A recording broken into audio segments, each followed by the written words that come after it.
In any case, civilization has made mankind, if not more bloodthirsty, at least more vilely, more loathsomely bloodthirsty. In old days, he saw justice in bloodshed, and with his conscience at peace, exterminated those he thought proper. Now we do think bloodshed abominable, and yet we engage in this abomination, and with more energy than ever. Which is worse? Decide that for yourselves. They say that Cleopatra was fond of sticking gold pins and needles into her slave girls' breasts, and derived gratification from their screams and writhings. You will say that that was in the comparatively barbarous times, that these are barbarous times too, because also, comparatively speaking, pins and needles are stuck in even now, to this day.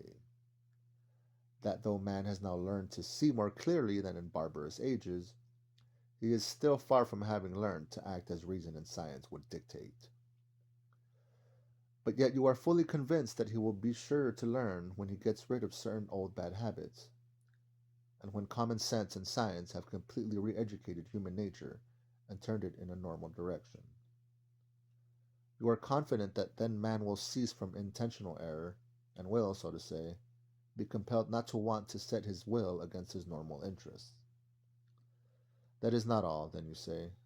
Science itself will teach man that he never has really had any caprice or will of his own, and that he himself is something of the nature of a piano key or the stop of an organ, and that there are, besides things called the laws of nature, so that everything he does is not done by his willing it, but is done of itself by the laws of nature.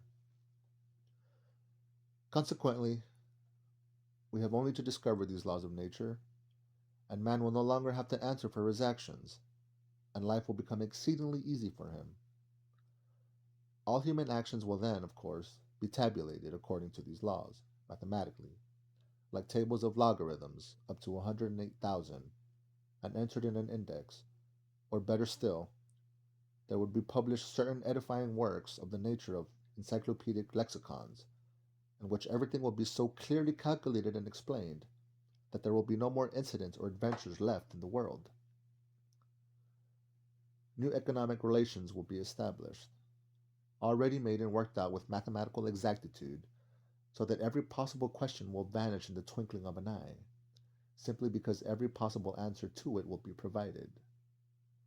Then, in fact, there is no guaranteeing that this will not be, for instance, frightfully dull, for what will one have to do when everything will be calculated and tabulated? But on the other hand, everything will be extraordinarily rational. Of course, boredom may lead you to anything. It is boredom that sets one sticking golden pins into people, but all that would not matter. What is bad is that I dare say people will be thankful for the golden pins and needles then. Man is stupid, you know, phenomenally stupid. Or rather, he is not at all stupid, but he is so ungrateful that you could not find another like him in all creation. I, for instance, would not be in the least surprised if all of a sudden, in the midst of general prosperity, a gentleman with the ignoble, or rather general prosperity, was reactionary and ironical, with the countenance were to arise, and him putting his arms akimbo, say to us all, "I say, gentlemen, hadn't we better kick over the whole show and scatter rationalism to the winds, simply to send these logarithms to the devil, and to enable us to live once more at our own sweet foolish will?" That again would not matter, but what is annoying is that he would be sure to find followers. Such is the nature of man. And all that for the most foolish reason, which, one would think, was hardly worth mentioning. That is, that man everywhere, and at all times, whoever he may be, has preferred to act as he chose, and not in the least as his reason and advantage dictated. And one may choose what is contrary to one's own interests, and sometimes one positively ought.